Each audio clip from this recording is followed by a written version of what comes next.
Gold trusted gold buyers మీరు తాకట్టు పెట్టిన బంగారాన్ని విడిపించి ఈ రోజు ఉన్న మార్కెట్ ధరకు కొనబడను.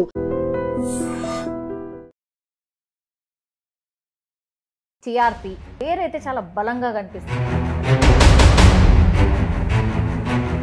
ఈ జెండా రూపొందించడం కావచ్చు, మీ పార్టీ ఎజెండాని రూపొందించడం కావచ్చు, ఎంతమంది కోర్ మెంబర్స్ లాగా ఉన్నారు? ఎన్ని రోజుల నుంచి ఈ పార్టీ పెట్టాలన్న ఆలోచన చేస్తున్నారు? 70-80 సంవత్సరాల నుండి మా జాతులలో ఉన్నబడినటువంటి మేధావులందరి ఆలోచనలు అంటే మేము ఎంతమంది మాకంత వాటా కావాలనేటువంటి కొట్లాట జరుగుతుంది.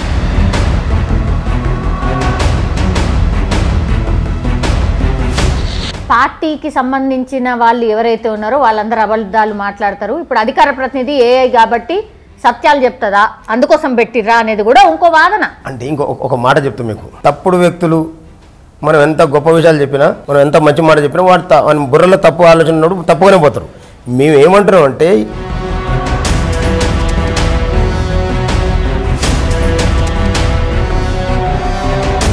ఇప్పుడు మీ పార్టీ యొక్క నినాదం ఆత్మగౌరవం, అధికారం అండ్ వాటా. ఏం సార్? సరే, ఆత్మగౌరవం అంటే ఎగ్జాక్ట్ మీరే చెప్పాలి. ఆత్మగౌరవం అంటే ఏంది, అధికారం అంటే ఏంది, వాటా అంటే ఏంది, ఎందులో వాటా? ఆత్మగౌరవం అనేది బీసీల యొక్క ఆత్మగౌరవాన్ని ఇన్ని సంవత్సరాలు మమ్మల్ని పరిపాలించినటువంటి పాలకులు మా ఆత్మగౌరవాన్ని దెబ్బతీశారు అనేది మాట వాస్తవం, మీ అందరూ కూడా తెలుసు.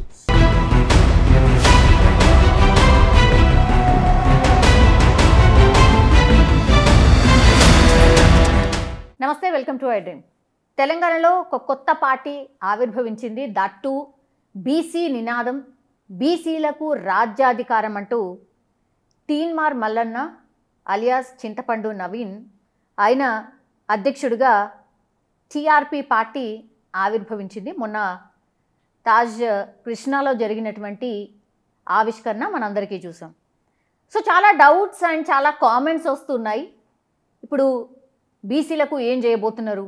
నిజంగా బీసీలకు రాజ్యాధికారం సాధ్యమా? బీసీలు ఎంతమంది అయితే ఉన్నారో వాళ్ళందరికీ కూడా నిజంగానే పదవులు దక్కుతాయా? ఇంతవరకు చెయ్యంది ఈ పార్టీ వచ్చి బీసీలకు ఏం చేస్తుంది? ఇట్లాంటి రకరకాల చర్చలు నడుస్తున్నాయి. ఆ పార్టీకి సంబంధించిన రాష్ట్ర కార్యదర్శి బట్టె జానయ్య గారు మనతో పాటు జాయిన్ అవుతున్నారు. చాలా డౌట్స్ ఉన్నాయి, ఒకసారి క్లియర్ చేసుకునే ప్రయత్నం చేద్దాం. సార్ నమస్తే. నమస్తే అమ్మా. సార్ ఎట్లున్నారు సార్? బాగున్నారా? మీరు బాగురుగా? Yeah fine sir, thank you. Sir TRP Telangana రాజ్యాధికార పార్టీ, సార్ పేరైతే చాలా బలంగా కనిపిస్తుంది. తెలంగాణ రాజ్యాధికార పార్టీ బలమైనటువంటి జాతుల కోసం వస్తున్న పార్టీ కాబట్టి పేరులో కూడా బలం ఉంటుంది. ఎవరు డిసైడ్ చేశారు సార్? అంటే చాలానే సర్చ్ వచ్చి ఉంటాయి కదా, ఎన్నో పేర్లను మీరు చూసి ఉంటారు. దీన్ని ఫైనల్ చేయడానికి రీజన్ ఏంటి అంటారు?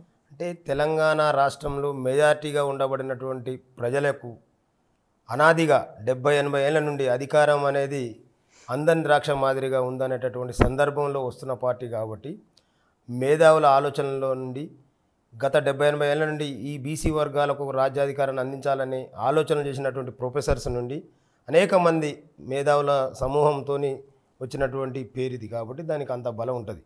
ఈ జెండా రూపొందించడం కావచ్చు, మీ పార్టీ ఎజెండాని రూపొందించడం కావచ్చు, ఎంతమంది కోర్ మెంబర్స్ లాగా ఉన్నారు సార్? ఎవరెవరు ఉన్నారు? ఎవరి ఆలోచనలు ఎట్లా, ఎన్ని రోజుల నుంచి ఈ పార్టీ పెట్టాలన్న ఆలోచన చేస్తున్నారు? 70-80 సంవత్సరాల నుండి మా జాతులలో ఉన్నబడినటువంటి మేధావులందరి ఆలోచనలు అంటే మేము ఎంతమంది మాకంత వాటా కావాలనేటువంటి కొట్లాట జరుగుతుంది. అయినప్పటికీ ఈ రాష్ట్రాన్ని పరిపాలించినటువంటి అన్ని పార్టీలు కూడా బీసీలకు ఏదో ఇస్తున్నామని చెప్పుకుంటూనే వాళ్ళని మోసం చేస్తూ వాళ్ళని పాలితులుగానే మాత్రమే ఉంచారు అనేటటువంటి మాట వాస్తవం. ఇప్పుడు ఏమైందంటే ఈ ఆర్టిఫిషియల్ ఇంటెలిజెన్స్ ట్రెండ్ వచ్చిన తర్వాత సోషల్ మీడియాలో విపరీతంగా మా జాతులు కూడా అంతో ఎంతో అక్కడో ఇక్కడ చదువుకొని కొంత ఎడ్యుకేషన్తో వచ్చిన తర్వాత మా మేధావులు కావచ్చు, మా నిరుద్యోగులు కావచ్చు, వాళ్ళందరూ బలమైనటువంటి వచ్చి అంటే వీటన్నిటికీ కారణం ఎందుకు ఇంతకాలం మన జాతులు ఇంకా ఊర్లలో అధికారం ఉన్న పార్టీలు వచ్చిన తర్వాత దరఖాస్తులు పెట్టుకునే స్టేజ్లో ఎందుకు ఉంటా ఉన్నాం, మన పిల్లలకు ఎందుకు మంచి ఉద్యోగాలు రావట్లేదు, రాజకీయంగా మనకు సరైన వాటా ఎందుకు రావట్లేదు, అన్ని ఆలోచనలతోని ఇప్పుడున్నటువంటి ట్రెండ్లో బలమైనటువంటి వాదం నడుస్తూ ఉంది. అంటే బీసీలము ఈ రాష్ట్ర జనాభాలో సగానికి పైన ఉండబడినటువంటి వాళ్ళు, మనకు ఆ వాటా రావట్లేదు కాబట్టి మనం అందరం కలిసి మనమే ఒక కొత్త పార్టీ ఏర్పాటు చేసుకొని మన ఓటు మనం వేసుకుంటే మనకు రాజ్యం అనేది మన కాళ్ళ ముందు వచ్చి కూర్చుంటుంది కదా అనేటటువంటి ఆలోచన అనేక మందిలో వచ్చింది. ఆ అనేక మందిని ఐక్యం చేసేదంటే తీన్మార్ మల్లన్న సక్సెస్ అవుతూ ఉండు. తీర్మాన్ మల్లన్న బ్యాక్ ఎండ్లో ఇప్పుడు ప్రొఫెసర్ మురళీ మనోహర్ లాంటి వాళ్ళు అనేక మంది మేధావులు కూడా మల్లన్నలో ఆ ధైర్యం ఉంది, ఆ తెగింపు ఉంది, ఆ కొట్లాడగలిగే నైజం ఉంది, ఆ వాక్చాతుర్యం ఉంది అనేటటువంటి వాస్తవాన్ని గ్రహించరు. కాబట్టి ఈ రాష్ట్రాన్ని మనం బీసీల రాజ్యం తీసుకురావాలంటే మల్లన్న నాయకత్వంలోనైతేనే ఇది సాధ్యమవుతుంది అనేటటువంటి వాస్తవాన్ని నమ్మి మాలాంటి వాళ్ళందరం కూడా నిజంగా ఈ అనేక సంవత్సరాల నుంచి చూస్తూ ఉన్నాం. బీసీల కోసం అనేక మంది పోరాటాలు చేశారు. అవి ఎక్కడి వరకు వచ్చిపోయినాయి? విద్య కోసం సంబంధించినట్టు కావచ్చు, హాస్టళ్ళ కోసం కావచ్చు, ఫీజు రీంబర్స్మెంట్ కావచ్చు, ఇట్లా ఇంత మటుకే మనం ఆగిపోయినాం.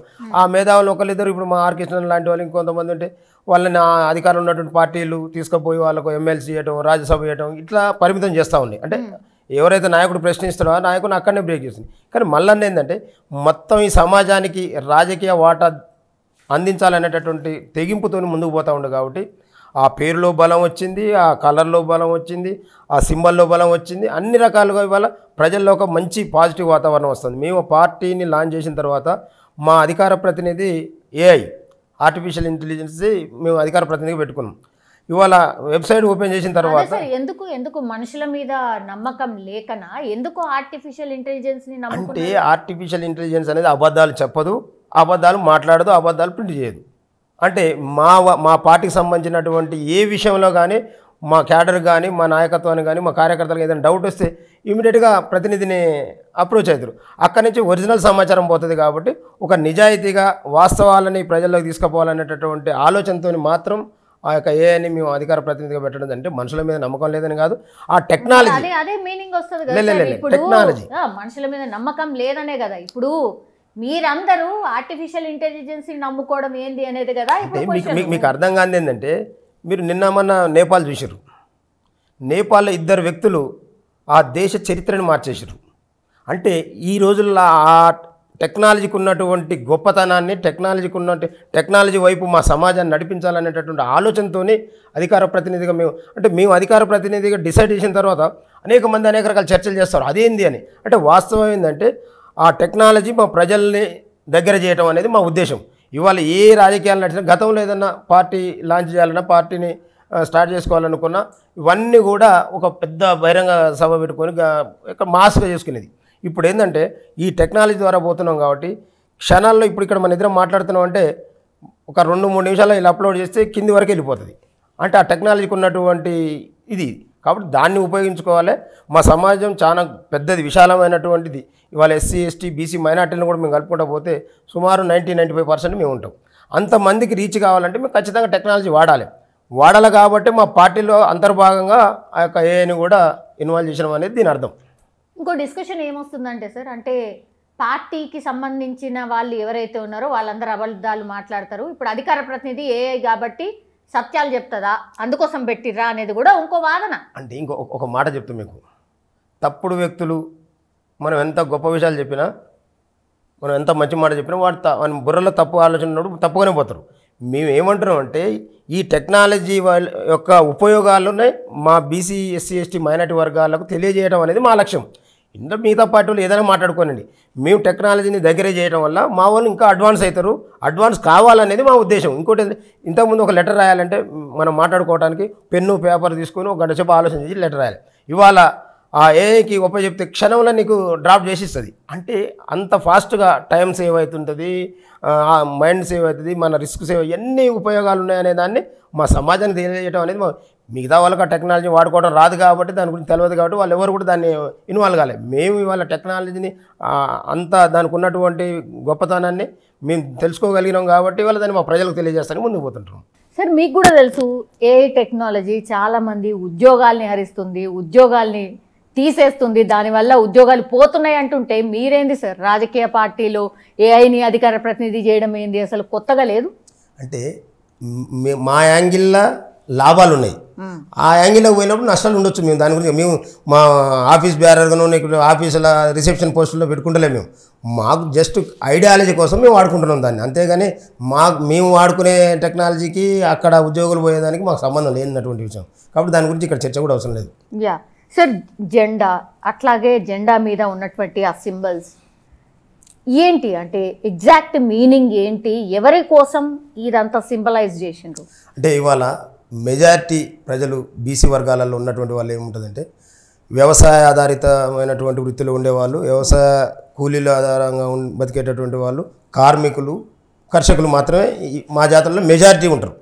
కొద్ది గొప్ప వ్యాపారం వ్యవహారం చేసిన ఉంటారు, కానీ మెజారిటీ పీపుల్ని దృష్టిలో పెట్టుకొని చేసినాం కాబట్టి భూమాతకు దగ్గరగా ఉండేటటువంటి వ్యవసాయదారులనేమో ఆ యొక్క గ్రీన్ కలర్గా, మా దాంట్లో ఉన్నటువంటి కర్షకులు వాళ్ళు రెడ్ సింబల్ని దానిగా తీసుకొని అందులో పిడికిలు బిగించడం, మెజారిటీ ప్రజల యొక్క పిడికిలు బిగించి మా రాజ్యం మాకు రావాలనేటటువంటి దాన్ని రావడం కోసం ఆ పిడికిలి, దాంట్లో చక్రం ఉంటుంది కార్మికులకు సంబంధించినటువంటి, అంటే అంత డెప్త్గా మా సమాజానికి మొత్తాన్ని అందులో చూపించగలిగే విధంగా పెద్దలు రాజేశం గారు దాన్ని ఆ యొక్క జెండాని ఆ సింబల్ని తయారు చేయడం జరిగింది.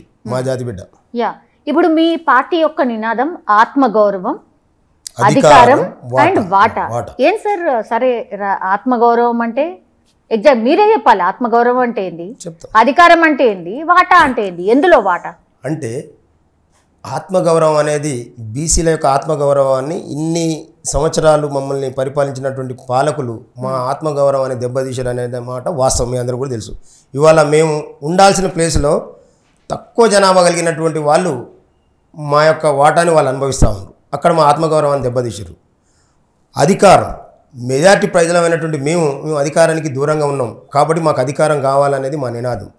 ఈ దేశ సంపదలో సగానికి పైన సంపదను సృష్టించేటటువంటి ప్లేసులు ఉన్నటువంటి మాకు ఆ సగానికి పైన వాటా మాకు రాకపోగా మా వాటాని కూడా ఇతరులు తీసుకుపోతున్నారనే దాని మీద వాటా అంటే ఇవాళ ఎవరెంతో వాళ్ళకంత అనేటటువంటి నినాదం దేశవ్యాప్తంగా కూడా అన్ని పార్టీలు మాట్లాడుతూ ఉన్నాయి. ఇవాళ మేమేమంటారంటే ఈ రాష్ట్రంలో మాకు ఎవరి సొమ్ము మాకొద్దు, మేము ఎంత వాటా ఉన్నామో మా వాటా మాకు తీసుకుంటాం, ఇప్పటి వరకు మీరు ఇస్తానే మాకు మొండి చేయి చూపిస్తూ ఉన్నారు. కాబట్టి ఈ రాజ్యాధికార పార్టీతోని మా ప్రజల్ని చైతన్యవంతులను చేసుకొని మా ఆత్మగౌరవాన్ని నిలబెట్టుకుంటూ మేము అధికారంలోకి వచ్చి మా వాటా మేము తీసుకొని మీ వాటా మీకు ఇస్తాం అనేది మా నినాదం. సార్, గతంలో మీరు చేసినటువంటి రాజకీయ యుద్ధబేరి అనేటువంటి సభ చాలా పెద్ద ప్రాంగణంలో పెట్టిండ్రు, గ్రౌండ్లో పెట్టిండ్రు, అసలు హెలికాప్టర్లో ఎంట్రీ, మీ నాయకుడు అసలు మామూలు చర్చ లేకుండే. ఆ రోజు ఆ స్టేజ్ మీదకి వెళ్ళి చేసినటువంటి ఆ కాంట్రవర్సీ స్టేట్మెంట్స్ కూడా ఎవరు మర్చిపోలేదు సార్. అంత పెద్దది యుద్ధబేరి అని ఆనాడు అక్కడ పెట్టిరు. ఏం సార్, మొన్న పార్టీ ఆవిర్భావము తాజ్ కృష్ణాలో పెట్టిరు. తాజ్ కృష్ణ అంటే ఏంది? మేము తక్కువ చేయట్లేదు, జనాభా చాలా తక్కువ వచ్చింది కదా అంటున్నాం. ఎందుకు జనాభా తక్కువ వచ్చిందని మీరు అంటారు? అంటే ఆ రోజు మీకు ఎవరా రానంటుంది అక్కడ. మేము మేధావులు, లక్షల మంది వచ్చిరా సార్. మేధావులు అంటే మా ఆలోచన చెప్తా వినండి. మేధావులు ఈ రాష్ట్రంలో అనేక సంవత్సరాల నుండి బీసీలకు జరుగుతున్నటువంటి నష్టాన్ని కష్టాన్ని తెలిసినటువంటి మేధావుల మధ్య వాళ్ళ అభిప్రాయాలని క్లుప్తంగా ఈ సమాజానికి తెలియజేసుకుంటూ దాని ద్వారా బీసీలకు పార్టీ అవసరం యొక్క ఆవశ్యకత ఏందో తెలియజేయాలనేటటువంటి మీడియా సమక్షంలో లిమిటెడ్ ఒక 500 నుంచి 1000 లోపు మంది మధ్యన దీన్ని లాంచ్ చేయాలనేది మా ఆలోచన. అది కూడా ఎక్కడ ఒక గ్రాండ్, అంటే ఇవాళ బీసీలకు కనీసం కనుచూపు మేరలో కూడా పోయి ఛాయ్ తాగలేనటువంటి ప్లేస్ అది తాజ్ కృష్ణ అనేది. మనం తక్కువేం కాదు, అక్కడే మనం లాంచ్ చేసుకొని తర్వాత ప్రజల్లోకి పోదాం అనేటటువంటి, మేము ప్రజల్లోకి పోయి ఇంతమందితోని అంత క్లుప్తంగా వివరంగా వివరించలేము. అది ఆ మీడియా దగ్గర కనుక ఏదైతే ఇప్పుడు ఆ మేధావులు నిన్న మేము పార్టీ లాంచ్ చేసినప్పుడు మాట్లాడినటువంటి మేధావులు ఇప్పటి వరకు బీసీలకు జరుగుతున్నటువంటి అన్యాయాన్ని చాలా కూలంకుషంగా వివరించగలిగారు.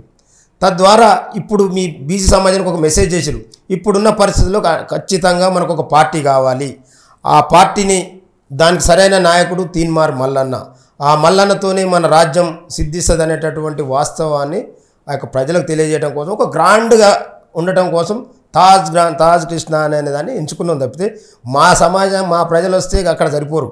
మీరు 1,00,000 మంది వచ్చిన మేము పిలుపునివ్వలే, ఎవరు కూడా రావద్దు, లిమిటెడ్ అంటే మేధావుల సమక్షంలో మన పార్టీ లాంచ్ కావాలి, ఆ తర్వాత మేము ప్రజలకు వస్తామని చెప్పినాం. అయినప్పటికీ ఒక 5,000 నుంచి 10,000 మంది అక్కడికి వచ్చి మమ్మల్ని అక్కడ ఎన్ని రకాల ఇబ్బందులు పెట్టారో ఈ ప్రభుత్వం మీరు చూసి ఉంటారు. అంటే గ్రాండ్గా అంటే సార్ పైసలు ఖర్చు పెట్టి పెద్ద తాజ్ మహల్ లాంటి హోటల్లో పెడితే గ్రాండ్గా మా దగ్గర కూడా పైసలు ఉన్నాయి, మేమేం బీదోళ్ళం కాదని చెప్పడానికా, లేదంటే మీడియా సమక్షంలో ఒక పార్టీని ఓపెన్ చేస్తే చాలు మిగతా వాళ్ళందరూ చూస్తారులే టీవీలే అనుకున్నారా? ఎందుకంటే ఈ కంపారిజన్ ఎందుకు చేస్తున్నా అంటే గతంలో మీరు యుద్ధ పేరు ఏకపోయి ఉంటే అసలు ఈ కంపారిజనే రాదు కదా. ఆనాడు ఎందుకు పెట్టిరు, పార్టీ ఆవిర్భావంని ఎందుకు ఈడ పెట్టిరు అనేది నా క్వశ్చన్. అదే మా ఐడియాలజీ. అంటే మేము మీకు దొరికేటట్టుగా మేము ప్లాన్ చేసి మీరు ఊహించినట్టుగా పెడితే మా కాడే ఉంటుంది. మా ప్రజల్ని మమ్మల్ని రీచ్ కావడం కోసం మేము ఏం చేయాలి అది చేసినాం. మీ ఆలోచనలకు అంతు చిక్కాల్సినటువంటి అవసరం లేదు మేము చేసే పని. మా ప్రజలకు చేరుతుందా చేరట్లేదా అనేది మా సబ్జెక్టు. కాబట్టి ఆ రోజు అక్కడ పెట్టారు కాబట్టి మళ్ళీ ఇక్కడ ఎందుకు పెట్టలేదు మీరు అడిగితే మీరు అనుకున్నట్టు మేము పెట్టాలని లేదు కదా. మా ప్రజలను కూడా గొప్పగా చూపించుకోవాలనుకున్నాం. మా పార్టీలు కూడా ఎక్కడో మారుమూలన ఎక్కడో అడవులలో అక్కడో ప్రారంభించుకోవడం కాదు. ఈ హైదరాబాద్ నడిబొడ్డున ఒక గొప్ప స్టార్ హోటలు, ఆ స్టార్ హోటల్లో మా పార్టీ పుట్టింది ఫలానా తేదీన, ఈ రాష్ట్రానికి తెలంగాణ రాష్ట్ర ప్రజలకు విలీనమైనటువంటి దినము, ఆ రోజు నుండి ఈ అగ్రవర్ణ పాలకుల నుండి మేము విముక్తి గాంచడానికి ఆ తేదీని కూడా ఎంచుకున్నామని ఒక మెసేజ్ ఇవ్వడం కోసం. ఇవాళ రేపు ఏమైందంటే నువ్వు లక్షల మందిలో సభ పెట్టినా పోయేదానికంటే ఫాస్ట్గా ఇది పోతుంది. కాబట్టి ఇక్కడ చాలా సింపుల్గా మేధావుల సమక్షంలో చేయాలనేది మా ఆలోచన. ఆ తర్వాత మేము మాస్గా పోతాం, ఎట్లా పోతాం, ఏ సభలు పెడతాం, ఎన్ని లక్షల మందిని పెట్టుకుంటాం అనేది తర్వాత మ్యాటర్. ప్రస్తుతానికి ఆ రోజు జరగాల్సింది అది మీ ఆలోచనకు అనుగుణంగా, మా జాతి ఆలోచనకు అనుగుణంగా జరిగితే మా జాతిలోకి ఇష్టమైన పద్ధతులు జరగడం మాకు కావాల్సింది కాబట్టి అట్లా చేసుకున్నాం మేము. సార్ ఇప్పుడు మేధావులు అనే మ్యాటర్ తీసుకొచ్చారు కాబట్టి సార్, గతంలో తీన్మార్ మల్లన్నకి చాలా దగ్గరగా ఉన్నటువంటి వ్యక్తులు, చాలా టైమ్స్ పొగిడినటువంటి వ్యక్తులు, వాళ్ళ ఆలోచన పంచుకున్నటువంటి వ్యక్తులు కంచె ఐలయ్య కానీ, ప్రొఫెసర్ కాసిం కానీ, లేదంటే చిరంజీవులు గారు కానీ ఎక్కడ కూడా ఆ స్టేజ్ మీద కనబడలేదేంది? అంటే మీరు అనుకునే లెక్క ప్రకారం వీళ్ళు మేధావులు వాళ్ళు అందరి అభిప్రాయాన్ని జోడించుకున్న తర్వాత ఎవరు సమక్షంలో మా పార్టీని లాంచ్ చేయాలో వాళ్ళ సమక్షం వాళ్ళకు, అంటే వాళ్ళు కూడా ఇన్విటేషన్ చేసిన దాంట్లో ఉండరు. కాకపోతే వాళ్ళు ఒక్కొక్క పార్టీకి అంతో ఇంతో దగ్గరగా ఉండరు. కాబట్టి ఇక్కడ పార్టీ లాంచ్ అవుతున్న సందర్భంలో వాళ్ళు కంచాలయ్య గారు ఉండరు. కాంగ్రెస్ పార్టీకి రాహుల్ గాంధీ గారికి ఐడియాలు ఇచ్చుకుంటూ ఉంటారు. మాకు చెప్పాల్సి మాకు చెప్పారు. వేదికల మీద వాళ్ళకున్న అభ్యంతరం ఏదో ఉండి ఉంటుంది కాబట్టి దాన్ని మీరు పెద్దగా వాళ్ళు రాలేదు. ఇవాళ చిరంజీవి పెద్దగా అంటే సార్ గతంలో తీన్మార్ మల్లన్న చాలా గొప్పగా చెప్పిండు, మా ఐడియాలజీని పంచుకున్నామని చెప్పిండు. అట్లాంటి వాళ్ళు ఎందుకు మిస్ అయినరు అనేదే కదా. ఆ రోజుకున్నటువంటి సందర్భాన్ని మనం చెప్పలేము కదా. వీళ్ళందరికీ ఇన్విటేషన్ ఉంది. చిరంజీవులు గారు ఏదైతే చేసిన మేధావులు చేసినటువంటి ఆలోచనలు ఆయన వారి భాగం కూడా ఉంది, అవిలయ్య గారికి ఉంది, మిగతా పెద్దలందరికీ ఉంది. దాదాపు వాళ్ళందరూ వచ్చి 90% అయితే మేము ఇన్వైట్ చేసిన వాళ్ళు. కానీ ఈ బీసీ వాదం మీద కష్టపడి వాళ్ళు గతంలో నుంచి ఏదైతే ఆలోచించారు వాళ్ళ ఆలోచనలు అన్నీ కూడా సమాజానికి తెలియజేశారు. అక్కడ ఎందుకు రాలేదు సార్? అది ఐలయ్య గారికి సంబంధించిన విషయంలో నాకు పెద్దగా ఐడియా లేదు. వారు సరే కాంగ్రెస్ పార్టీతో దగ్గరగా ఉంటారు కాబట్టి ఏమైనా అనుకుంటున్నాం మేము. కానీ మా ఇన్విటేషన్స్ అయితే అందరికీ పోయినాయి. Yeah all right sir. Sir బీసీల కోసం పెట్టినటువంటి పార్టీ అని పదే అంటున్నారు. ఓన్లీ అంటే బీసీలు ఓట్లేస్తే చాలా మీ పార్టీకి, ఇంకా మిగతా వాళ్ళు ఎవరి వేయాల్సిన అవసరం లేదా, అందుకోసమే పెట్టిరా పార్టీ? మేము బీసీలను బేస్ చేసుకొని వచ్చిన మాట వాస్తవం 100%. కానీ ఇక్కడ మేము ఏం చెప్తామని అంటే బీసీలతో పాటు ఎవరి వాటా వాళ్ళకు పంచుతాము అంటున్నాం. వాళ్ళేమో మా వాటాని దిగమింగినటువంటి పార్టీలు ఇప్పటివరకు ఉన్నాయి. మేమేమంటున్నాం అంటే మీరెంతో మీది మీకు ఇచ్చేస్తాం, మా వాటా మేము తీసుకుంటాం. ఇది బీసీ సెంట్రిక్గానే వచ్చిన పార్టీ. 100% మెజారిటీ ప్రజల యొక్క వాళ్ళ యొక్క అభివృద్ధి ధ్యేయంగా ముందుకు వచ్చినటువంటి పార్టీ. ఇవాళ మేము చెప్తా ఉన్నాం, నిన్న వరంగల్లో మొట్టమొదటి కార్యవర్గ సమావేశమైంది. అక్కడ మేము తీసుకున్నది కూడా 1,00,000 కోట్ల బడ్జెట్తోనే బీసీల బడ్జెట్ ఉండబోతా ఉంది. రేపు మా పార్టీ మా ప్రభుత్వం అధికారంలోకి వచ్చిన వెంటనే 1,00,000 కోట్ల బడ్జెట్ కేటాయించడమే కాకుండా దాన్ని ఖర్చు చేసేటటువంటి బాధ్యత కూడా ఆ ప్రభుత్వం తీసుకుంటుంది అనేటటువంటి తీర్మానం మొట్టమొదటి తీర్మానం కింద పెట్టుకున్నాం. దాని తర్వాత బీసీలలో ఉన్నటువంటి నిరుపేదలు ఎవరైతే ఉన్నారో 1947-48 అది విలీనానికి ముందు ఏదైతే ఇక్కడ ఉన్నటువంటి నిజాం ప్రభుత్వం మనకు అప్పచెప్పినటువంటి భూముల లెక్కలు తీస్తాం. ఆ లెక్క ప్రకారం ఉన్నటువంటి భూములని ఇక్కడ ఉండబడినటువంటి నిరుపేదలైనటువంటి బీసీలకు మనిషికి కుటుంబానికి 2 ఎకరాలు ఇచ్చుకుంటూ గతంలో ఈ ప్రభుత్వాలు ఇచ్చినటువంటి హామీలు ఏదైతే ఉన్నాయో ఎస్సీ ఎస్టీ సప్లాన్ వాటిని కూడా ఇంప్లిమెంట్ చేస్తాం అనేది మా నినాదం. అంటే బీసీలకు ఇంతకుముందు ఎప్పుడు కూడా చేయలేదు కాబట్టి బీసీలని కేటాయించుకుంటూ వాళ్ళకి ఇచ్చినటువంటి లెక్క ప్రకారం వాళ్ళకు కూడా పంపిణీ చేస్తాం. ఇంకొక గొప్ప మూడో విషయం ఏంటంటే ఇప్పటి వరకు ఏ పార్టీ ఎజెండాలో లేనటువంటి విషయం ఏంటంటే మీరు నివ్వెరపోయేటటువంటి విషయం, ఈ రాష్ట్రంలో ఉండబడినటువంటి అగ్రవర్ణ పేదలందరినీ కూడా గుర్తించి వాళ్ళకు సొంత ఇంటిని నిర్మించి తాళం చేతులిచ్చి వాళ్ళ ఇళ్లకు పంపించేటటువంటి కార్యక్రమాన్ని కూడా మా పార్టీ తీసుకుంది. అగ్రవర్ణ పేదలంటేనే అసలు పడదు కదా సార్ మీకు, మళ్ళా వాళ్ళ మీద ఆలోచన ఎందుకు ప్రేమ వచ్చింది మీకు? మేమేమంటున్నాం అంటే మాకు అగ్రవర్ణ పేదలు అంటే పడదని ఎక్కడ కూడా లేదు. మేము మాట్లాడినప్పుడు కానీ మల్లన్న గారు మాట్లాడినప్పుడు కానీ మీరు ఒక్కసారి మళ్ళీ రివ్యూ చేసుకోండి. మేమేమంటున్నాం అంటే ఈడబ్ల్యూఎస్ విషయంలోనే ఉన్నది 5% అయితే 10% దోపిడీ చేసుకపోతా ఉన్నారు. అందులో కూడా నిజమైనటువంటి అగ్రవర్ణ పేదలకు అందట్లేదు అని పదే పదే మాట్లాడినటువంటి వాళ్ళం మేము తప్ప అగ్రవర్ణ పేదలకు మేము అన్యాయం చేస్తామని ఎక్కడ కూడా రాలే.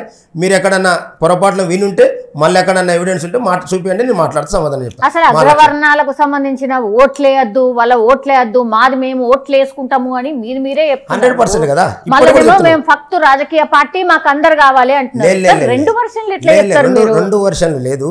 ఇక్కడ మేము వచ్చిన నేపథ్యంలో మా పార్టీ గైడ్లైన్స్ ఏందనే విధాన్ని మీకు ముందు ఉంచుతా ఉన్నాము. మేము అధికారంలోకి వచ్చిన తర్వాత మాదేందో మేము తీసుకున్న తర్వాత వాళ్ళది ఇప్పుడు ఎస్సీ ఎస్టీ జనాభా ప్రకారం వాళ్ళ కేటాయించబడి ఉన్నాయి. ఇప్పుడు మాకు ఆ కేటాయింపులు జరగలే. ఆ కేటాయింపుల కానీ పంచాయతీ 42%, 43%, 41% అని డ్రామాలు చేస్తున్నటువంటి ప్రభుత్వాల డ్రామాలని ఇక మేము నమ్మే పరిస్థితి లేదని మేముగా పార్టీని ఎస్టాబ్లిష్ చేసుకొని రేపు అధికారంలోకి రాబోతూ ఉన్నాం. కాబట్టి మేము వచ్చిన తర్వాత మా పరిస్థితి ఏందనేది వాళ్ళు అంటే అధైర్యపడకుండా ఉండటం కోసం అందులో ఉన్నటువంటి పేద వర్గాలకు కూడా మేమే గృహాలు నిర్మాణం చేసి వాళ్ళకు తాళం చేతులు ఇచ్చి వాళ్ళని ఆ ఇళ్లలోకి పంపుతాం అనేటటువంటిది కూడా నిన్న వరంగల్ సభలో మేము 10 డిక్లరేషన్స్ ఇవ్వడం జరిగింది. అందులో అది కూడా ఒకటి ఉంది. తర్వాత విద్య ఉద్యోగ సంబంధించినటువంటి ఎవరి జనాభా తమాషా ప్రకారం వాళ్ళకు ప్రభుత్వ ప్రైవేటు రంగాలలో కూడా ఆ స్థానికతని గుర్తింపుగా తీసుకొని ఖచ్చితంగా ఇంప్లిమెంట్ చేస్తాం అనేది మాది మరో డిసిజన్. కూడా ఎవరికన్నా అర్థం కానీ ఇవాళ కేసీఆర్ అనే వ్యక్తి తెలంగాణ కోసం ఉద్యమం నడిపినప్పుడు అందరం నమ్మినాం. మేము కూడా అలా పనిచేసి వచ్చిన వాళ్ళం. కాకపోతే ఉద్యమం చేసినంతకాలం పక్కా, కానీ అధికారం చేతులకు రాగానే ఈ రాష్ట్ర ఖజానాని మొత్తం ఖాళీ చేసి ఆ కుటుంబంలో ఇవాళ కొట్లాటలు అయి రోడ్డు మీద పడే కాడికి వచ్చారు. ఏం లాభం ఆ సంపాదన? అందుకని ఇవన్నీ మేము అనుభవాలుగా తీసుకొని ఇక్కడ కేసీఆర్ చేసిన మిస్టేక్స్ ఏవైతే ఉంటేవో మాకు భవిష్యత్తులో మేము జరగకుండా చూసుకోవడానికి చాలా పకడ్బందీగా మేము ఉన్నాం. కేసీఆర్ ఆలోచనతో తెలంగాణ రాష్ట్ర ఏర్పాటుకు కేసీఆర్ చేసినటువంటి కృషి ఏదైతే ఉందో దాన్ని ఖచ్చితంగా మేము తీసుకుంటాం. కేసీఆర్లో ఉన్నటువంటి ఆ గొప్పతనాన్ని అది మల్లన్న స్వీకరించేది. ఆ తర్వాత జరిగిన పరిణామాలతో చూస్తున్నాం కదా. అధికారం మేము తెల్లారే సొంత బిడ్డ ఇంట్లో నుంచి బయటికి వెళ్ళి కాళేశ్వరంలో మేము మా నాన్న చేసిన తప్పు 100% మా నాన్నకు సంబంధం లేదు, మా బావకు సంబంధం. అంటే కాళేశ్వరంలో పొరపాటు చేసిన అనే విషయాన్ని వాళ్ళ ఫ్యామిలీ నుంచే ఒప్పుకోరు. కాబట్టి మేము అట్లాంటి తప్పులు మేము ఎందుకు చేస్తాం? ఇక కేసీఆర్ చేసిన ఒప్పులు మాత్రమే మేము నేర్చుకుంటాం. తప్పుల కాడికి వచ్చేసరికల్లా మేము వాటిని పక్కకు పడేసి మా ప్రజలు మెజార్టీ ప్రజలు మా ప్రజల బాగోగుల కోసం వాళ్ళ బతుకుల మార్పుల కోసం కదా మేము వచ్చింది. వీళ్ళేమో 4 కుటుంబాలే కాబట్టి వాళ్ళు ఉన్న జనాభా ఎంత వాళ్ళ 4 కడుపు నింత చాలనే కాన్సెప్ట్ని దోసుకొని పోయి ఆడబెట్టుకున్నాం. మేము ఇప్పుడు మా జనాభా అందరికీ అన్ని రకాల సౌకర్యాలు కల్పించాలంటే మేము చాలా త్యాగం చేయాలి, చాలా కష్టపడాలి, చాలా ప్లాన్గా ముందుకు పోవాల్సిన అవసరం ఉంటుంది. కొద్దిమంది ఇప్పుడు 4 ఉన్నోనికి 1/2 కేజీ బియ్యం సరిపోతుంది, 40 మంది ఉన్నోనికి కనీసం 2 కేజీలు 3 కేజీలు బియ్యం కావాల్సి వస్తుంది.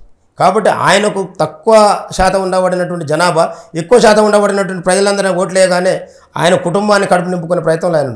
మరి మా కుటుంబాలన్నీ కడుపు నింపాలంటే మాకు చాలా టైం పడుతుంది. కాబట్టి మీ తప్పులు చేస్తే మేము మా ప్రజలకు మేము అనుకున్న లక్ష్యాన్ని చేరలేము. కాబట్టి కేసీఆర్లో ఉండబడినటువంటి మంచిని మాత్రం స్వీకరిస్తాం, చెడును వదిలేస్తాం. కాబట్టి మల్లన్న సక్సెస్ అవుతాడు. కాబట్టి ఇవాళ పార్టీలలో వణుకుడు స్టార్ట్ అయిపోయింది. ఇవాళ మేము పార్టీ తాజకృష్ణలో మేము ఎక్కడ జెండా ఎగరేసుకుంటుందండి? ఈ ప్రజలు గాడెందుకు ఎగరాయని ఒక పార్టీ ఆయన గీడొక అంటే మేము యాడేస్తే నీకెందుకు? మా ప్రజల గుండెలోకి చేరాలి మా జెండా, మా ప్రజల మెదల్లోకి పోవాలి మా ఆలోచన, మా లక్ష్యం అది. సార్ తీన్మార్ మల్లన్న ఎప్పటి నుంచి తెలుసు సార్ మీకు?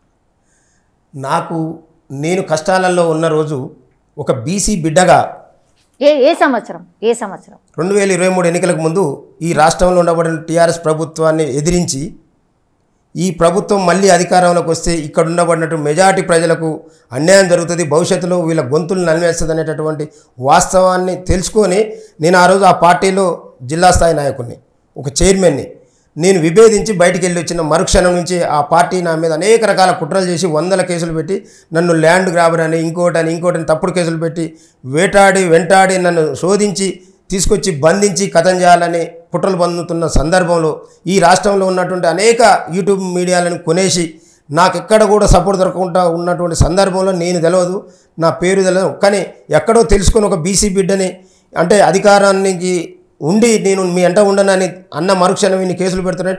ఒకే ఒక నాయకుడు తీన్మార్ మల్లన్న, మన తొలివేలుగు రగన్న, కాళోజీ సీనన్న, ఇట్లా కొంతమంది మా బీసీ భావజాలం ఉన్న వాళ్ళు మాత్రం నన్ను అప్పటికప్పుడు కాపాడే ప్రయత్నం చేసినటువంటి సందర్భంలో నాకు తీన్మార్ మల్లన్న పరిచయం. నేరుగా కూడా కాదు, ఓన్లీ ఆయన మీడియాలో నన్ను అక్కడక్కడ సంబోధిస్తున్నప్పుడు నేను మిగతా చోట్ల షెల్టర్ తీసుకున్న సందర్భంలో చూసేది. అంటే ఇంత పెద్ద టైంలో అయితే అప్పటికి మల్లన్న ఏమని మాట్లాడారంటే, అరే జానయ్య మల్లన్నని కొనేసి పడేసిండు, ₹1,00,00,000 కొన్నాడు, 50 లక్షలు కొన్నాడు, 20 లక్షలు. అక్కడ నాకు మల్లన్న నచ్చిండు. అంటే మల్లన్న అనే వ్యక్తి నాకు పరిచయం లేదు, కనీసం ముఖం చూసుకున్న సందర్భాలు కూడా లేవు.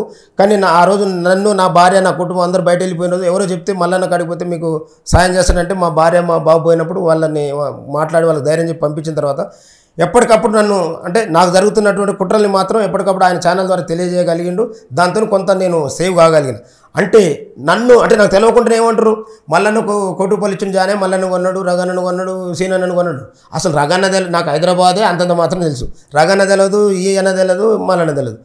ఆ తర్వాత నాకు అనిపించింది అంటే, ఇంత బీసీ వాదం ఉన్నటువంటి నాయకుడు నాకు సంబంధం లేకుండా నా కోసం కష్టపడుతుంటే, అక్కడనేమో వాడు మీడియాకు డబ్బులు ఇచ్చి అక్కడ ఉన్నటువంటి దొర ఆ మీడియా వాళ్ళని కొంటే ఆ దొంగ మీడియాలు వచ్చేవో నన్ను దొంగకు చిత్రీకరిస్తున్నాయి.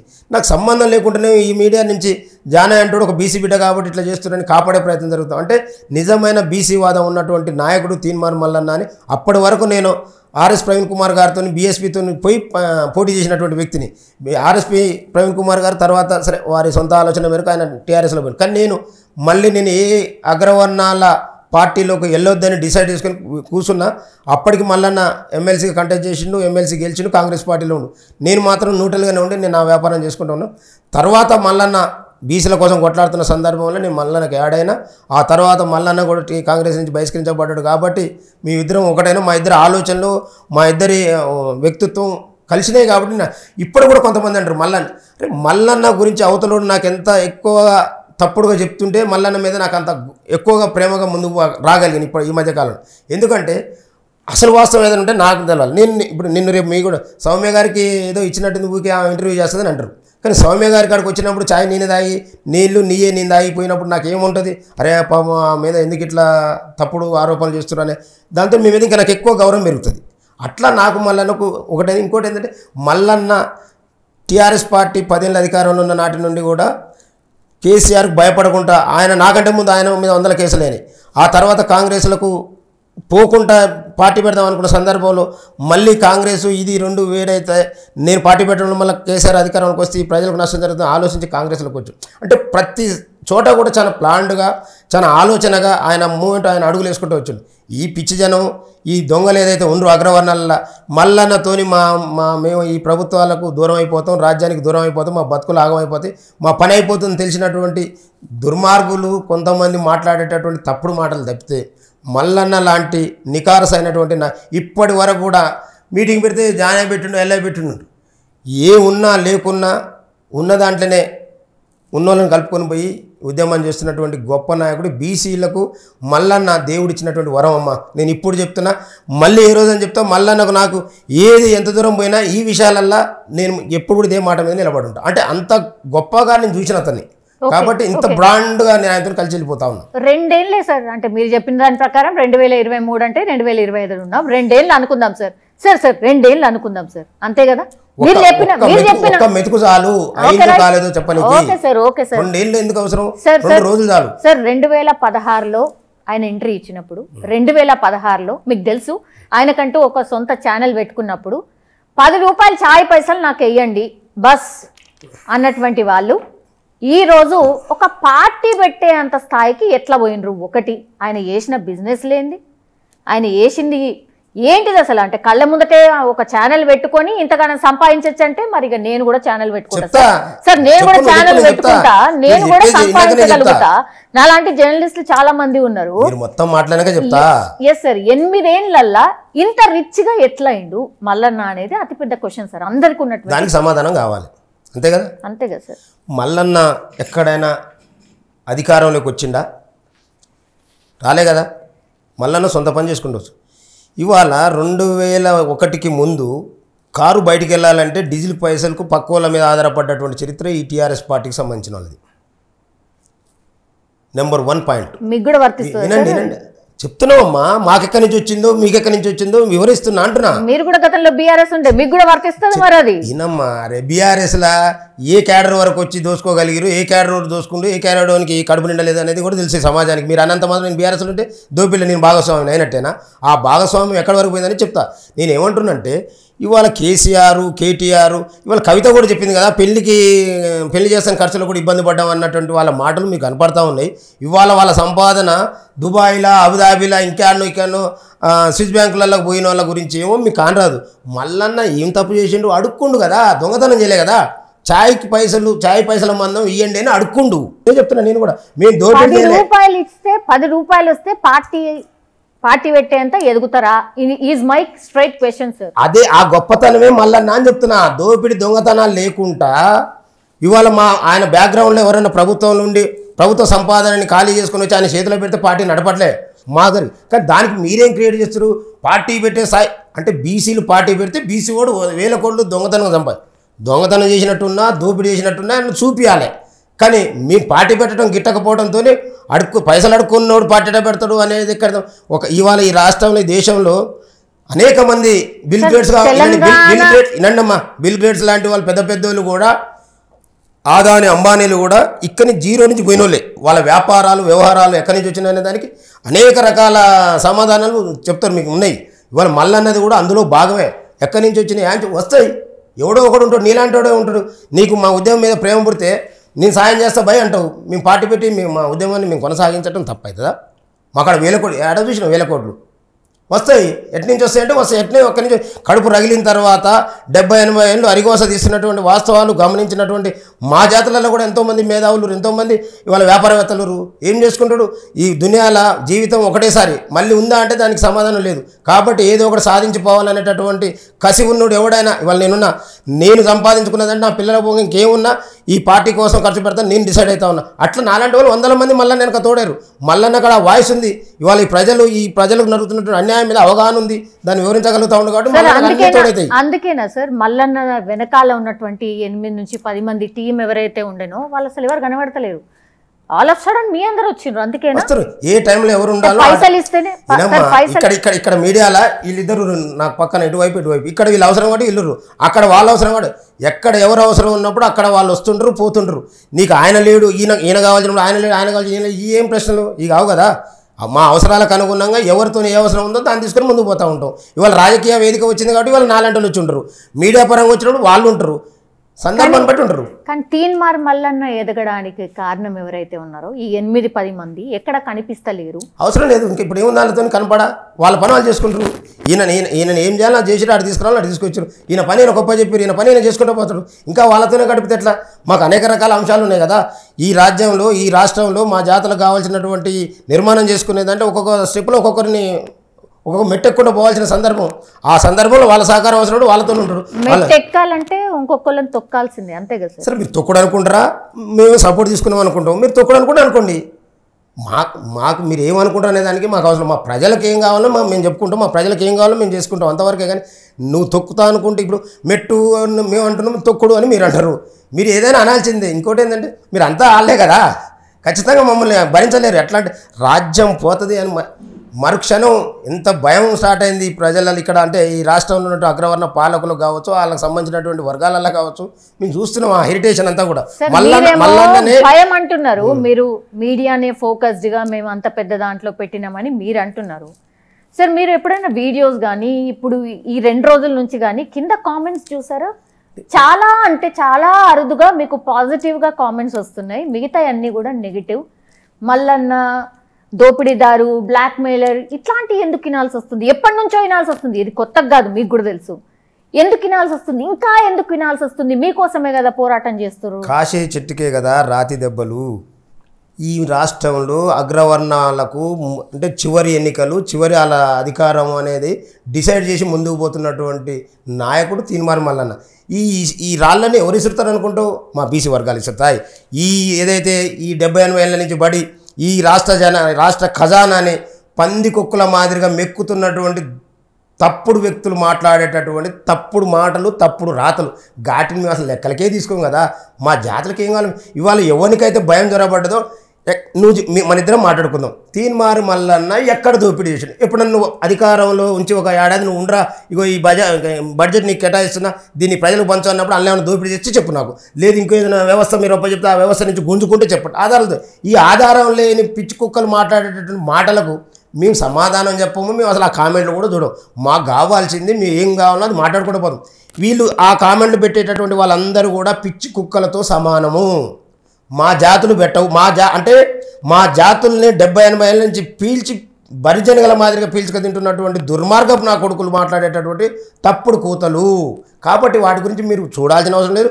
వాటి మీద మమ్మల్ని విశ్లేషించమని మాతోని వివరణ ఇవ్వని అడగటం కూడా అవసరం లేదు. సార్ పార్టీ పెట్టిన తర్వాత అన్నీ ఉంటాయి సార్, అందరు మాట్లాడినవన్నీ మిమ్మల్ని కదా అడగాలి.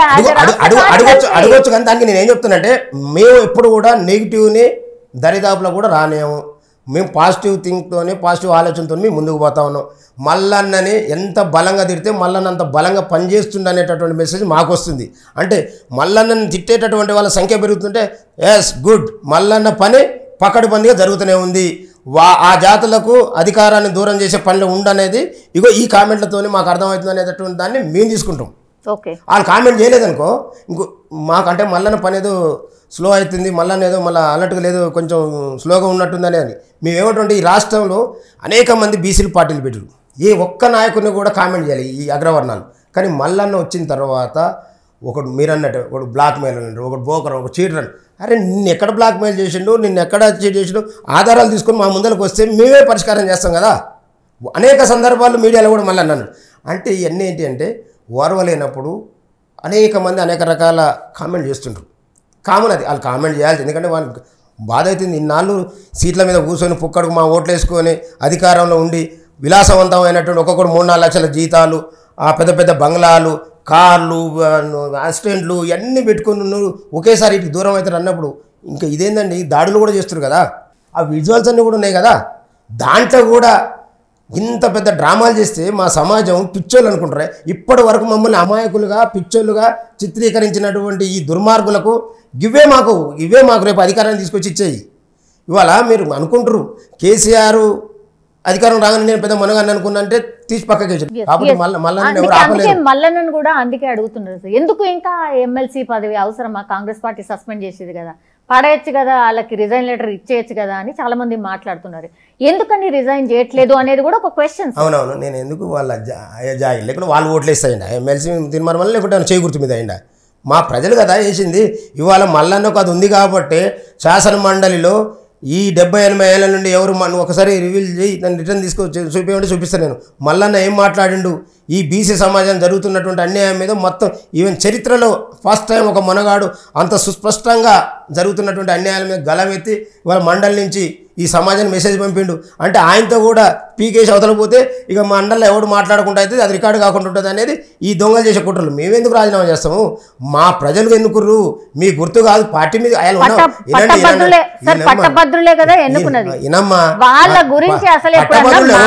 పట్టభద్రులు ఎవరు? మా బీసీ ఎస్సీ ఎస్టీ మైనారిటీ సోదరులు. వాళ్ళ గురించి ఎన్నడన్నా ఇప్పుడు మాట్లాడుతున్నాడా? వాళ్ళ గురించి గెలిచినప్పుడేమో అందరు ఓట్లు కావాలన్నాడు, ఆ తర్వాత బీసీ నినాదం ఎందుకు ఎత్తుకున్నారు అనేది కూడా. బీసీ నినాదం వెనక పట్టభద్రుల యొక్క లాభం లేదా? పట్టభద్రుల యొక్క సమస్య ఇంక్లూడ్ అయ్యి లేదనుకుంటున్నారా మీరు? మీకు ఐడియా లేనట్టుంది.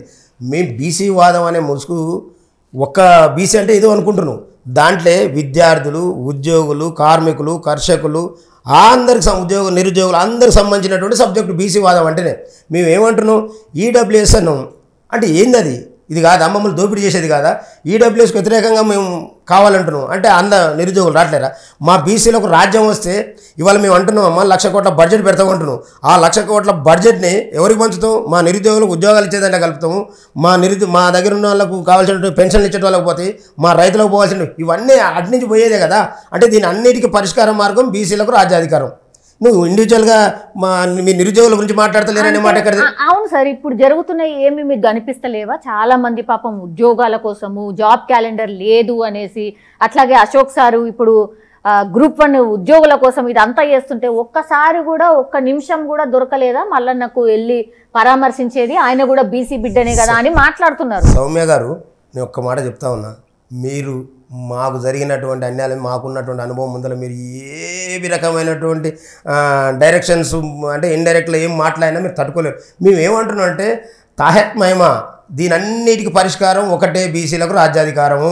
ఆ రాజ్యం రావడం కోసం అనే మేము ఫైట్ చేస్తుంటే వాళ్ళు కనపడతలేరు. ఇందులో భాగమే ఇదంతా అంటున్నా. అశోక్ సార్ చేసేదైనా, ఇంకోసారి చేసేదైనా, ఆర్ కృష్ణ సార్ చేసేదైనా కూడా అన్నిటికీ రౌండప్గా రాజ్యం మా చేతులకు వస్తే ఎవరెంతో వాళ్ళకంతా, ఎవరికి చెందాల్సినటువంటి వాటా వాళ్ళకి పనిచేస్తాం అనేది మేము ఇచ్చేటటువంటి వరకు కింద ఏం పట్టించుకోరా సార్ వాళ్ళ కోసం. ఇంకోటి చెప్పనా తల్లి, పట్టించుకోరు అంటారు కదా. మేము మల్లన్న గారు కాంగ్రెస్ పార్టీలకు ఎందుకు పోయిండు, కామారెడ్డి డిక్లరేషన్ చూసిండు, వాళ్ళు ఇచ్చినటువంటి ఆ మేనిఫెస్టోలో బీసీలకు పెడతాన్నటువంటి సంవత్సరానికి 20,000 కోట్ల బడ్జెట్ ఏదైతే చెప్పిండో అది చూసిండు. ప్రతి పార్లమెంట్ పరిధిలో 2 బీసీలకు టికెట్లు ఇస్తుందని ఇవన్నీ చూసి నచ్చి నమ్మి కాంగ్రెస్ పార్టీలో పోయి కాంగ్రెస్ పార్టీని అధికారంలోకి తీసుకురావడంలో మల్లన్న పాత్ర, ఈవెన్ రేవంత్ రెడ్డి గారితో పాటు మల్లన్న పాత్ర కూడా అమోఘమైందనేటటువంటిది ఆ కాంగ్రెస్ పార్టీ ఒప్పుకున్నటువంటి వాస్తవం. ప్రస్తుతం 119 నియోజకవర్గాలు ఉన్నాయి సార్, 153 కాబోతున్నాయి. 153 నాయకులు మీరు తయారు చేసుకోగలుగుతారా? ఒకటి, ఇంకా 3 ఏళ్ళే ఉంది సార్ ఎలక్షన్కి. ఒకటి, దాని తర్వాత ఆత్మగౌరవం అంటున్నారు. మీరు ఎక్కడ కూడా ఆత్మగౌరవం తాకట్టు పెట్టకుండా గతంలో అంటే తీన్మార్ మల్లన్న కాంగ్రెస్, దాని తర్వాత బీజేపీ, ఆ తర్వాత కాంగ్రెస్, ఇప్పుడు టీఆర్పీ, ఇట్లా ఊకూకే ఫ్లక్చువేటింగ్ ఉంటాడు మనిషి. అసలు ఏడ కూడా నిలబడు కదా. నిజంగా ఈ పార్టీ కూడా నిలుస్తుందా అనేది ఒక చర్చ సార్. ప్రజలలో దొంగలుండ్రు, మంచోళ్ళుండ్రు, మా జాతులుండ్రు, ఇంకా అగ్రవర్ణాలు. మేము ఏమంటున్నాం అంటే మా ముందున్నవన్నీ కూడా అగ్రవర్ణాల పార్టీలు. ఇంత బలమైనటువంటి మా జాతి పోయి వాళ్ళ కాళ్ళు ముఖ్యంది. అవసరం వస్తే వాళ్ళు వచ్చి మా కాడికి వచ్చే కాడికి ఆ రోజు వస్తుంది కానీ మేము మొత్తం అని మీరు ముందే ఎట్లా గురించి చెప్తారు? ఇది రాంగ్ కదా. నేను ఏమంటాను ఇంకోటి చెప్తున్నా, 153 నియోజకవర్గాలు అయితే మీ క్యాడర్ ఉందంటారు. మా జనాభా ఈ రాష్ట్ర జనాభాలో అడ్డంగా చీరితే సగానికి పైన ఉంటాం మేమే. అంటే ఏ నియోజకవర్గానికి పోయినా, ఏ జిల్లాకు పోయినా, ఏ గ్రామానికి పోయినా, తండాకు పోయినా, మారుమూల ప్రాంతానికి పోయినా మా జాతి బిడ్డలు లేనటువంటి గ్రామం ఉండదు. సార్ స్థానిక సంస్థల ఎన్నికలు రాబోతున్నాయి, అట్లాగే జూబ్లీ హిల్స్ ఎన్నికలు రాబోతున్నాయి. ఏంటి సార్ పార్టీ ఆల్రెడీ అంటే మీకు ఒక సింబల్ ఇంకా రానట్టుంది, వస్తుందా? వస్తుంది. సో పోటీలో ఉండబోతున్నారా? జూబ్లీ హిల్స్ బైపోల్లో ఉండబోతున్నారా? పార్టీ పెట్టామంటేనే కాదు కదా, ఇప్పుడు ఉన్నటువంటి ఏ ఒక్క పార్టీ కూడా మాది కాదు. మా తాతలో మా ముత్తాతలో పెట్టినటువంటి పార్టీలు లేవు. ఇవన్నీ కూడా అగ్రవర్ణాల చేతిలో నుంచి వచ్చినటువంటి పార్టీలు. మేము పార్టీ పెట్టుకోవటానికి అనేక సందర్భాలు కొంతమంది మా వాళ్ళు మా జాతి బిడ్డలు పెట్టరు, కానీ వాటిని ఎక్కడ ఈ కుట్రదారులు ఏం చేయాలి. కానీ ఇప్పుడు బీసీల ఆత్మగౌరవం కోసం వచ్చినటువంటి పార్టీ ఇది. ఏ ఎన్నిక వచ్చినా మా జాతి నుంచి, మా తెలంగాణ రాజ్యాధికార పార్టీ నుంచి ఖచ్చితంగా పోటీ చేస్తాం. గెలిచేది కూడా మేమే, రాసి పెట్టుకోండి. మా ప్రజలు చైతన్యవంతులయ్యారు. మీరు అన్నట్టు మాకు పైసలు అవసరం లేదు. సరిపోను ఈ ప్రజాస్వామ్య దేశంలో ప్రభుత్వాన్ని ఎన్నుకోవడానికి కావాల్సింది ఓటు హక్కు మాత్రమే. నోటుతో పని లేదు. నోటు ఎవరికి అవసరం అంటే ఓట్లు లేనటువంటి వాళ్ళు ఓట్లున్న వాళ్ళ కాడికి పోయి నోట్లు ఇచ్చి కొనుక్కోవాల్సినటువంటి సందర్భము. ఆ ఓట్లున్నోళ్ళే ఇవాళ అధికారం కావాలని పోటీలోకి వస్తున్నారు. కాబట్టి మాకు నోట్లతో పని లేదు. మా కాడ ఉన్న ఓట్లు మాకు సరిపోగా మిగులుతూ ఉన్నాయి. మెజార్టీ ఓట్లు వేసి పక్కకు పెట్టి కొన్ని డబ్బులు పట్టకపోతే ఆపుకోవాల్సినటువంటి సందర్భంలో ఉన్నటువంటి పార్టీ తెలంగాణ రాజ్యాధికార పార్టీ. మీరు దాన్ని గమనించి దాన్ని గుర్తించండి. భవిష్యత్తులో మీ మీడియా కూడా, మీ మీడియా ద్వారా పోయినటువంటి ఈ వాస్తవమైనటువంటి మాటలు మా ప్రజలందరూ కూడా ఉంటారు. కాబట్టి మీ మీడియా మీద కూడా అంతో ఇంతో మా పార్టీ సానుకూలంగా ఉంటుంది.